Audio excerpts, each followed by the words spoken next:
Hello, I'm Charles Curves, Australasia's passion provocateur. Welcome to this week's episode of the Charles Curves Show. Since 1993, I have been inspiring, provoking, motivating people to discover their passion. That's why I'm Australasia's passion provocateur.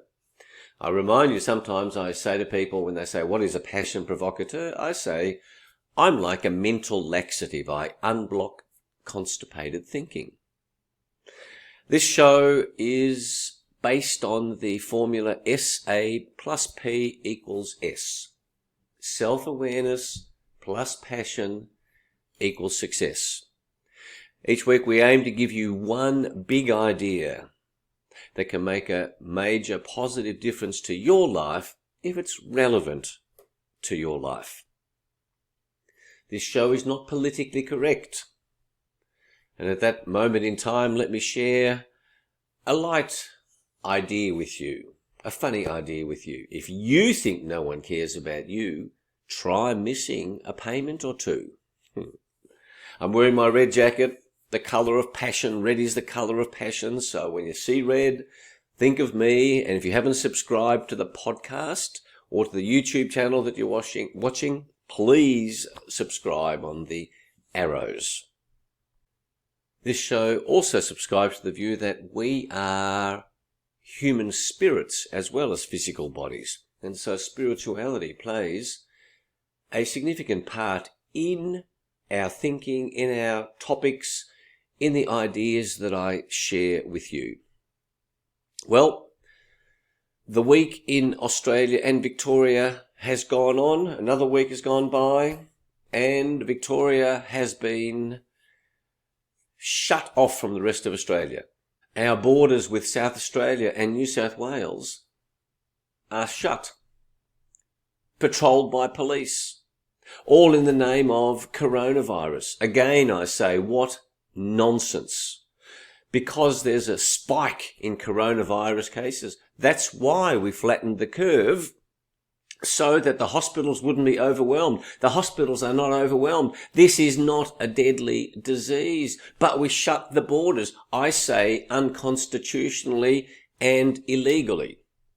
However, as I've said in one of my passion points to ponder and in one of the earlier episodes of this show, there are benefits for us. It is wonderful in Melbourne how little traffic there is. It is much easier to get around. And today's quote is going to be relevant to the topic, which is cultivating a deep love of learning. It comes from Napoleon Hill, this quote, and it's relevant to what's happening with coronavirus. Every adversity, every failure, and every heartache carries with it the seed of an equivalent or a greater benefit. Every adversity. We are in Australia and Victoria and right around the world going through adversity. We are going through heartache. Grandparents can't see their grandchildren. People are in hospital with ridiculous rules. So I urge you to look for the equivalent or greater benefit of this adversity for you and start to think about that, because if you focus solely on the adversity, you will feel bad. That control of your thinking is a crucial element of this show, of what self-awareness is about. Because at the end of the day, your self-awareness and your passion is designed to help you live life in a way that gives you happiness, that makes you feel successful. Because if you're feeling successful, you feel good. If you feel good, you feel happy. You've got all this other stuff happening, but you feel happy. It's a great way to live life. That's why once a week, coming to listen to this show reminds you of these crucial principles for living a life that gives you deep satisfaction and joy. Isn't that what you're after? Before I share the details of this week's big idea, I'll remind you about our two websites, covest.com. That's for corporate programs. I'll be running some public programs. And charlescovest.com, which focuses on the self-awareness and passion quest. This week I'm going to tell you more about that after I've shared this week's big idea with you, this week's one big idea. I also invite you to subscribe to Passion Points to Ponder. It's a regular email that I send out. You might call it a blog that will also make you think deeply about certain issues. People have given me great feedback over the years. I've been publishing Passion Points to Ponder since 2000, so over 20 years. It's 27 years of passion provocation. And I reckon I know a little bit about passion by now. So, to today's big idea. Do you have a deep love of learning? And if not, why not? I want to share with you the idea that if you don't have a deep love of learning, then please cultivate a deep love of learning. I have 7 strategies for passionate performance in your life. I have a bookmark, it's on my card. I've been sharing these 7 strategies. Strategy number 6 is to invest 5% of your time and 5% of your income in your learning. 5% of your time, there's 168 hours in a week. That's 8 hours a week in learning. That's a little over 1 hour a day.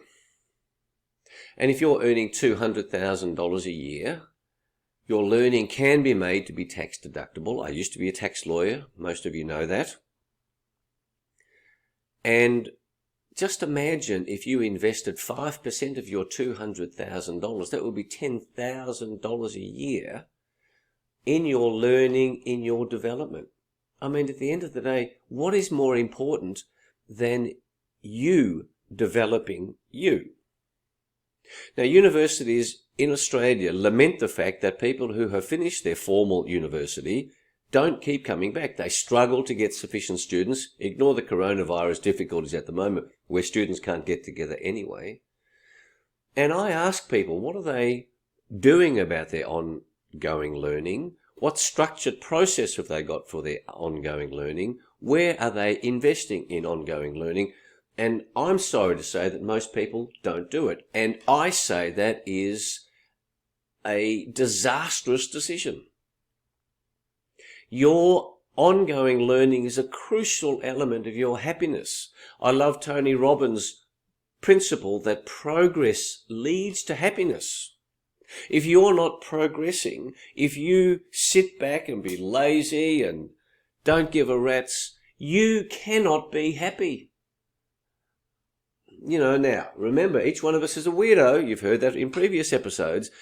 A tiny proportion of you might be happy sitting around doing nothing, but I haven't seen many people able to do that. The benefits for you of learning are simply immense. What is it that you would love to learn? And if you don't have a deep love of learning, what is it that stops you loving learning? Now, I've talked about the fear of mistakes. I consider that for most people, learning, you see, when you are born, learning was innate. Children, you don't have to encourage children to learn, to explore, to innovate. They're hungry to learn. We are born hungry to learn. And then we go to school, and most schooling knocks the joy of learning out of us. It's time to let that go from your subconscious mind. It's time, because of the changing times that we're in, we all have to keep learning. Why? Because circumstances are changing. So why would we not love learning? Well, because we're low on energy. And why are we low on energy? Because we're not healthy. You see, health is a crucial element of energy generation, as is your passion. Passion is a source of unlimited energy. Learning requires energy. The part of your body that consumes the most energy is your mind, is your thinking. And then you go, oh God, learning, it's all hard work. No, it's not. Not if you have a joy of doing it. And then you have to deal with the issue of making mistakes, of failure, because it's not possible to develop a new skill that you are learning without making mistakes. And then you'll sit back and you go, oh, I've had enough of mistakes. No, you haven't. No, you haven't. Because if you're going to progress, you have to keep making mistakes and be willing to fail. That's why Napoleon Hill's quote today is so relevant. In every failure lies the seed of an equivalent or greater benefit. So part of this self-awareness exploration is to say, what is blocking your love of learning?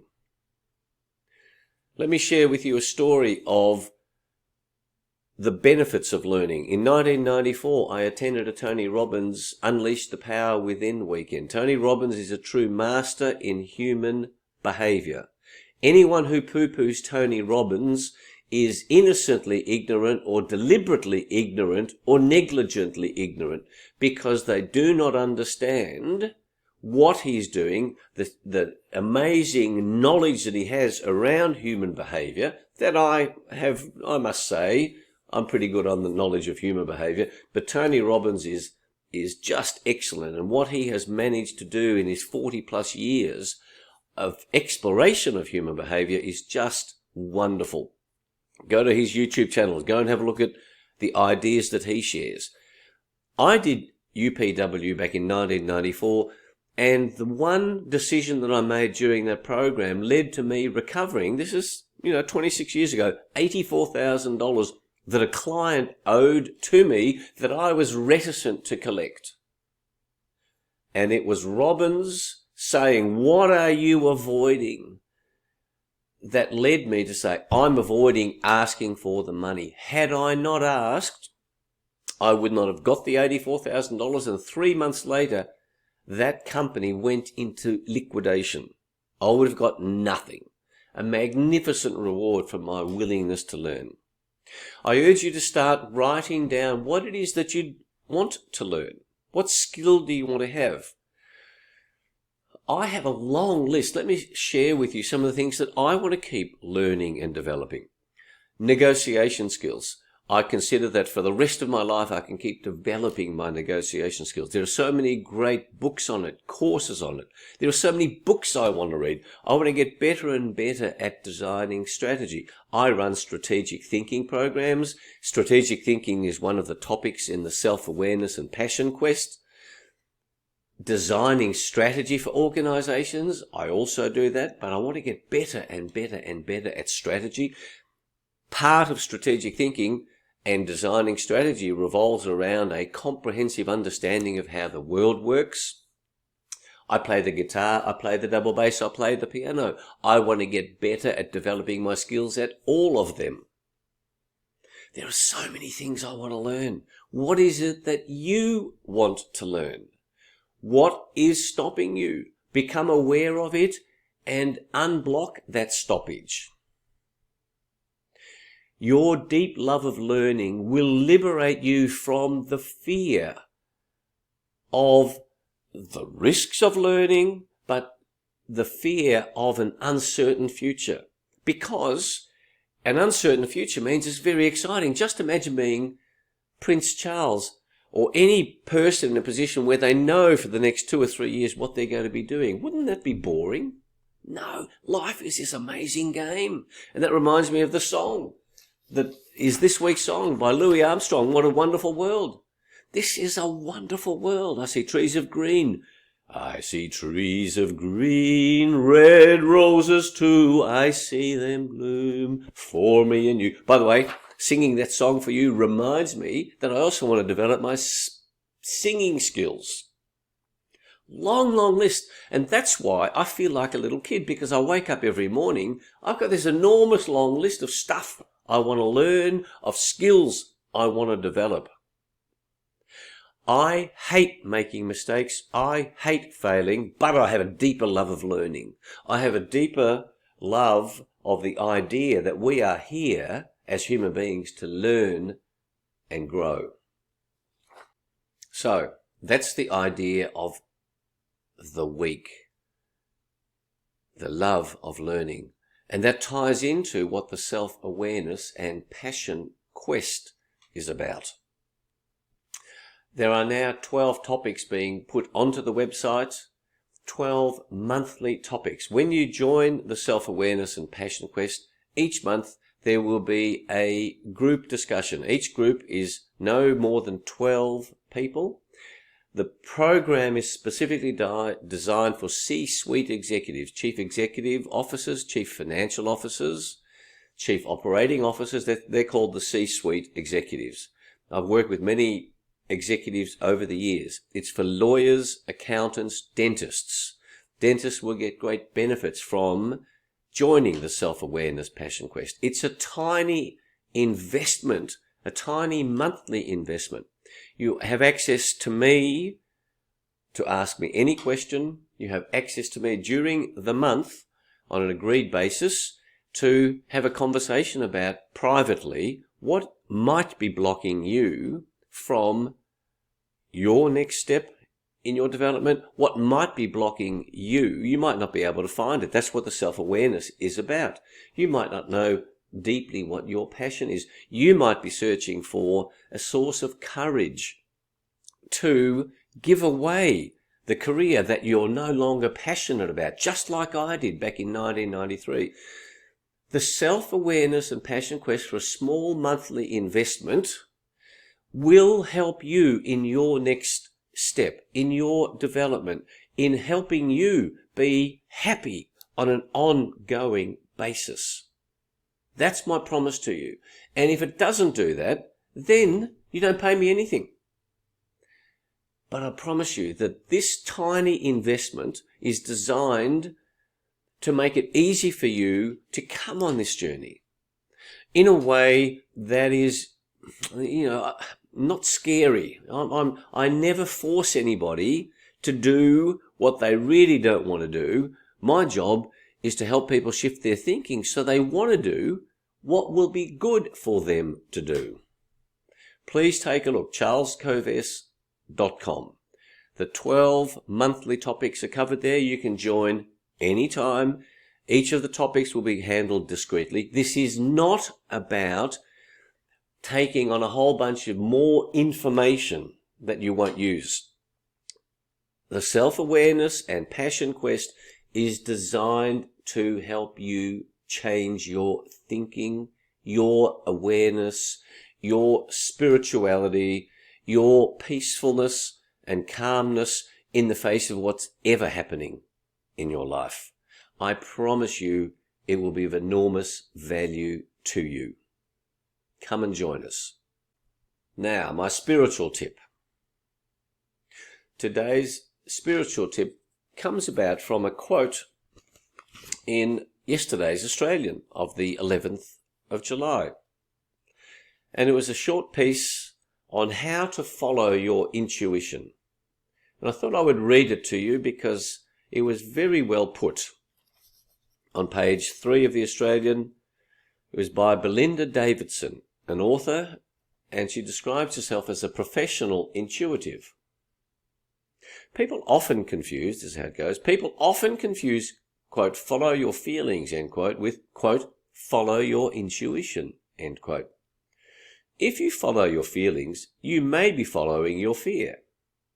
If you follow your fear, then you are being led by your knee-jerk reaction down a path that is probably not in your best interest. Feelings and intuition are completely separate. Just like I feel like a coffee right now. It's not intuitive. I feel like a coffee. Following your gut, as people like to say, is beyond feeling. To arrive at your intuition or gut, you need to do some form of practice that gets you beyond your fear. Meditation is a great place to start. That's the spiritual tip, a reminder. Meditation is a great place to start. It allows you to calm the central nervous system so you can go beyond feelings and arrive at a place of clearness of mind, which is where true gut feeling comes from. Whether it's Hinduism or Buddhism or Christianity, different religions teach that we are not our body. We are not our mind. We are not our feelings.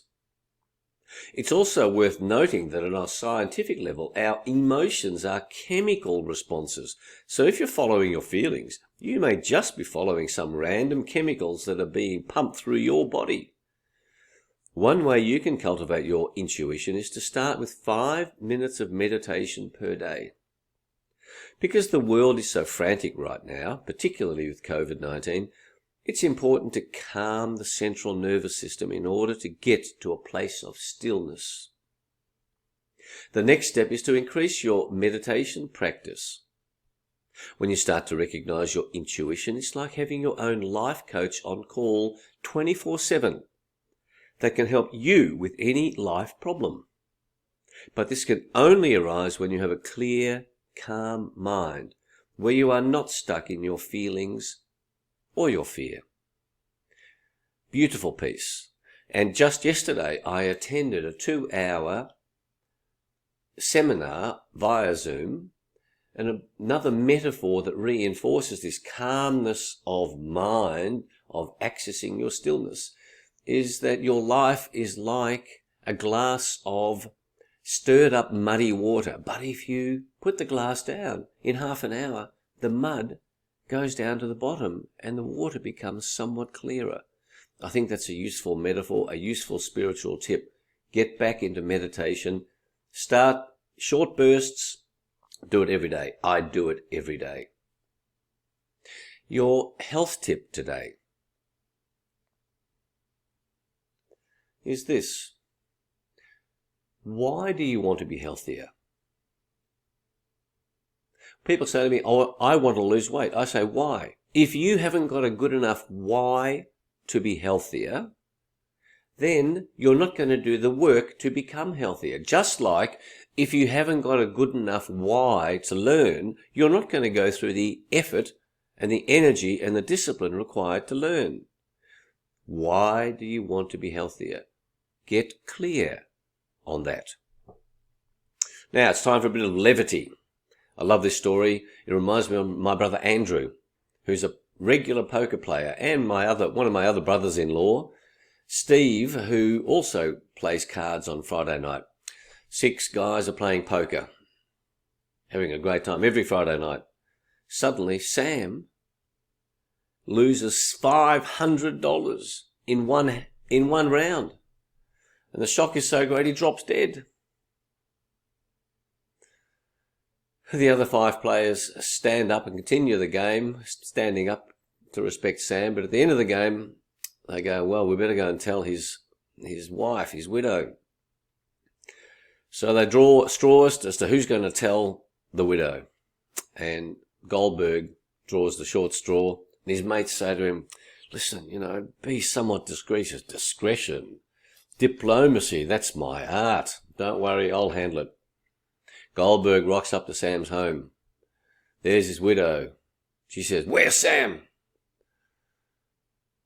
Goldberg says, well, Sam is really worried, He's scared to come home because he lost $500. His widow says, well, tell him to go and drop dead. Goldberg says, okay. Love it. Now that's creative thinking. So, that's it for today's show. I remind you to visit the 2 websites. I remind you to subscribe to Passion Points to Ponder if you haven't.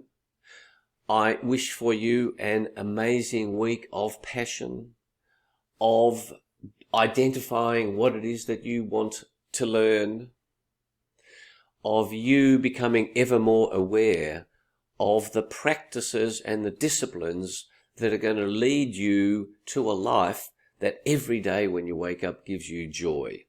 And if you spend your life avoiding challenge, avoiding difficulty, it is not possible for you to progress. So this week, love your challenges, love your problems. You deserve them. Wake up every morning, embrace those challenges, and I look forward to being with you next week. Thank you for being with us this week. Bye.